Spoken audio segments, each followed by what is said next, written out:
افغانستان نے T20 world cup میں تاریخ رقم کر دی۔ آسٹریلیا کو سپر 8 مرحلے کے میچ میں شکست۔ افغانستان نے آسٹریلیا کو 21 رن سے شکست دے دی۔ 149 رنز ہدف کے تعاقب میں آسٹریلیا کی ٹیم 127 رنز بنا سکی۔ گلبدین نائب کی شاندار بالنگ 4 اوورز میں 20 رنز دے کر 4 شکار کیے مین آف دی میچ قرار پائے۔ ڈیوڈ وارنر 3 میچل مارش 12 ٹرو سیٹ بغیر کوئی رن بنائے پویلین لوٹ گئے۔ گلین میکسویل 59، مارکس اسٹونس 11 اور ٹم ڈیوڈ 2 رنز بنا کر آؤٹ ہوئے۔ افغانستان نے پہلے بیٹنگ کرتے ہوئے 6 وکٹس کے نقصان پر 148 رنز بنائے۔ رحمان اللہ گرباز نے 60، ابراہیم زردان نے 51 رنز کی اننگز کھیلی۔ پیٹ کمنگ کے T20 ورلڈ کپ میں لگاتار دوسری ہیٹ ٹرک، 28 رنز کے عوض 3 وکٹس حاصل کی۔ آج کے دوسرے میچ میں انگلینڈ اور امریکہ کی ٹیموں میں شام 7:30 بجے جوڑ پڑے گا۔ اس سے قبل اہم میچ میں بھارت نے بنگلہ دیش کو 50 رنز سے ہرا دیا۔ بھارت کے 197 رنز ہدف کے تعاقب میں بنگال ٹائیگرز 8 وکٹس پر 146 رنز بنا سکے۔ کلدیپ یادو کے 3 شکار، ارشدیپ اور بمراہ کی 2 وکٹس۔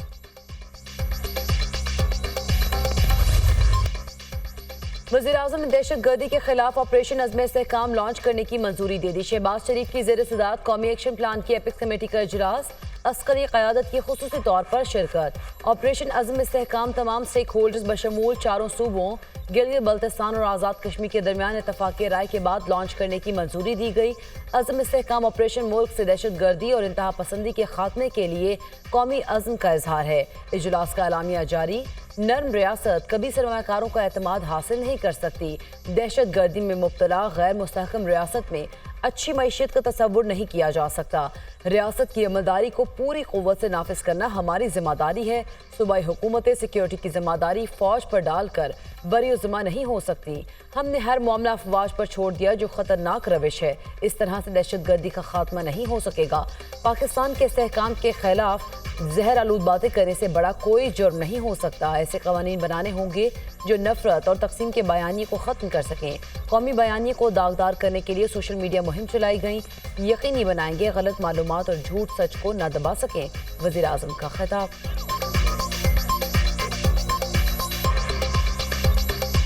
دہشت گردی کے خلاف بھرپور حصہ ڈالیں گے اور مل کر انشاءاللہ اس ناسور کا خاتمہ کریں گے۔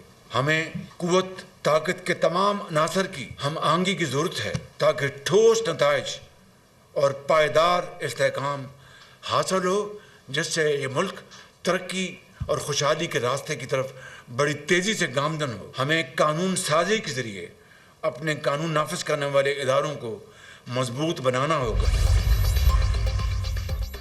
پاکستان آرمی میں مسیحی بھائیوں نے اپنے خون سے تاریخ لکھی۔ ہر میدان میں مسیحی برادری کی شاندار خدمات ہیں۔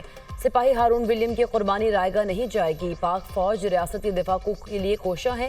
وطن کے لیے جان کا نذرانہ پیش کرنے والوں کو خراج عقیدت پیش کرتے ہیں۔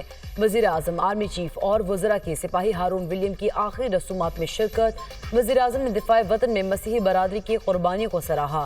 سپاہی ہارون ولیم نے ضلع کرم میں انسدادی دہشت گردی آپریشن میں ڈیوٹی کے دوران اپنی جان کا نذرانہ پیش کیا۔ آرمی چیف کا بھی سپاہی ہارون اور سپاہی انوش کی قربانیوں کو خراج عقیدت۔ شہداء کا اتحاد اور بہادری قوم کی طاقت کی مثال ہے۔ قوم مادر وطن کے دفاع میں ان شہیدوں کی قربانیوں کی مقروض رہے گی۔ Army chief general Asim Munir کی گفتگو۔ سپاہی ہارون کو فوجی اعزاز کے ساتھ راولپنڈی میں سپرد خاک کر دیا گیا۔ ضلع کرم کے دیگر شہداء بھی اپنے آبائی علاقوں میں سپرد خاک۔ مسلح افواج دہشت گردی کے خاتمے کے لیے پرعزم ہیں۔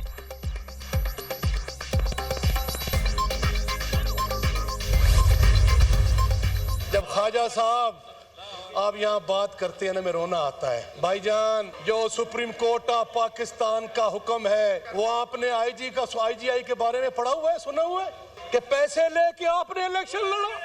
خواجہ صاحب، ہم عوام کے ووٹ لے کے آتے ہیں، ہم نہیں آتے۔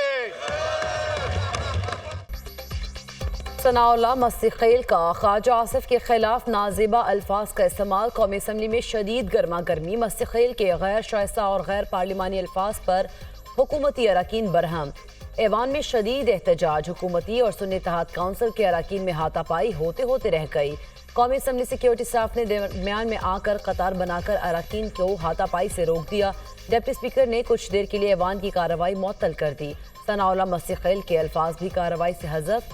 وقفے کے بعد قومی اسمبلی کا دوبارہ اجلاس، خواتین اراکین کے اسپیکر ڈائس کے سامنے شدید نعرے بازی۔ اسپیکر ایاز صادق نے خواتین اراکین کا مطالبہ تسلیم کر لیا۔ ثناء اللہ مسیخیل کی رکنیت بجٹ سیشن کے لیے معطل کر دی۔ اسپیکر قومی اسمبلی نے ثناء اللہ مسیخیل کی معطلی کی قرارداد پیش کی۔ میرے پاس الفاظ نہیں، اس واقعے کی کیسے مذمت کروں، 2002 سے ایوان کا حصہ ہوں، آج تک مائک پر ایسے الفاظ استعمال نہیں ہوئے، سردار Ayaz Sadiq.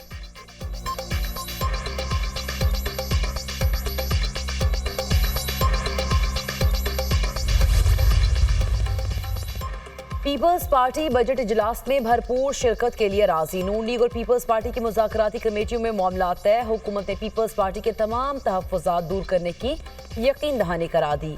Peoples party finance bill کی منظوری میں ساتھ دینے کا اعلان کل کرے گی۔ بلاول بھٹو قومی اسمبلی میں بجٹ پر اظہار خیال کریں گے۔ پیپلز پارٹی کی آئندہ حکمت عملی بھی اسی خطاب میں سامنے آئے گی۔ بلاول بھٹو کی تقریر کے دوران وزیر اعظم کی ایوان میں موجودگی کا بھی امکان۔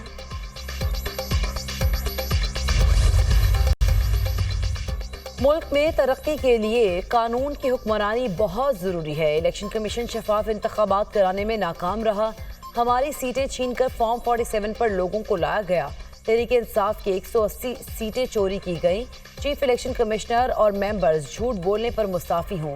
اپوزیشن لیڈر عمر ایوب کی میڈیا ٹاک، ہماری خواتین جیلوں میں ہیں، یہ انسانی حقوق کی خلاف ورزی ہے۔ اپوزیشن لیڈر کے لیے عدالتوں کے دروازے بند کر دیے گئے۔ ہمارے کیسز میں تاریخ پر تاریخ مل رہی ہے، چیئرمین پی ٹی آئی بیرسٹر گوہر خان۔ جماعت اسلامی آج بجٹ، بجلی کے اضافی بلوں اور لوڈ شیڈنگ کے خلاف احتجاج کرے گی۔ مسلم لیگ نون اور پیپلز پارٹی میں نورہ کشتی جاری ہے۔ حکومت کی غلط پالیسیز کی وجہ سے ملک تباہ ہو گیا ہے۔ ہر گھر میں بجلی کے بل نہیں، بجلی کے بم آ رہے ہیں۔ جاگیرداروں سے ٹیکس کیوں نہیں لیا جاتا؟ اداروں کی نجکاری ہوگی تو ملک کے لیے خسارے کا سودا ہوگا۔ ملک کو طاقتور اشرافیہ کے ہاتھوں میں نہیں چھوڑ سکتے۔ عوام کی قسمت کا فیصلہ کرنے والے خود مرات لے رہے ہیں۔ پاکستان کے عوام بدترین حالات میں ہے۔ حکومت کی نااہلی اور کرپشن عروج پر ہے۔ امیر جماعت اسلامی حافظ نعیم الرحمان۔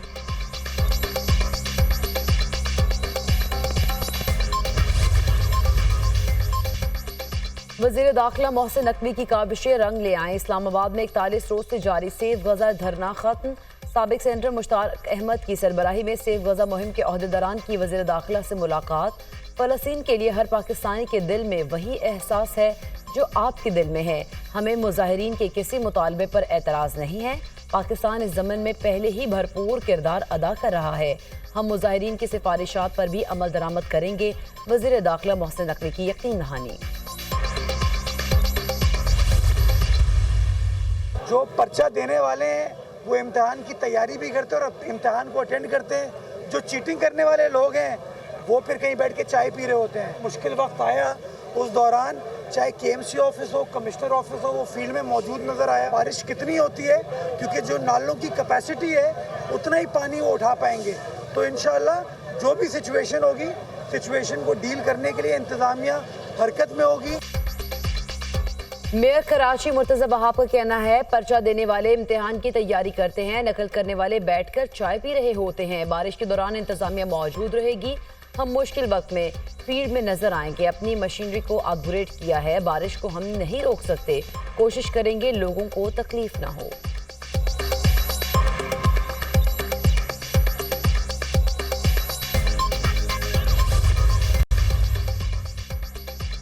ملک کے بیشتر علاقوں میں موسم گرم اور خشک رہے گا۔ لاہور میں درجہ حرارت 40، ملتان میں 44 تک جانے کا امکان۔ سندھ میں شدید گرمی کا راج، دادو میں پارہ 47 سینٹی گریڈ کو چھونے کی توقع۔ بلوچستان کے مختلف اضلاع میں شدید گرمی کی لپیٹ میں ہیں۔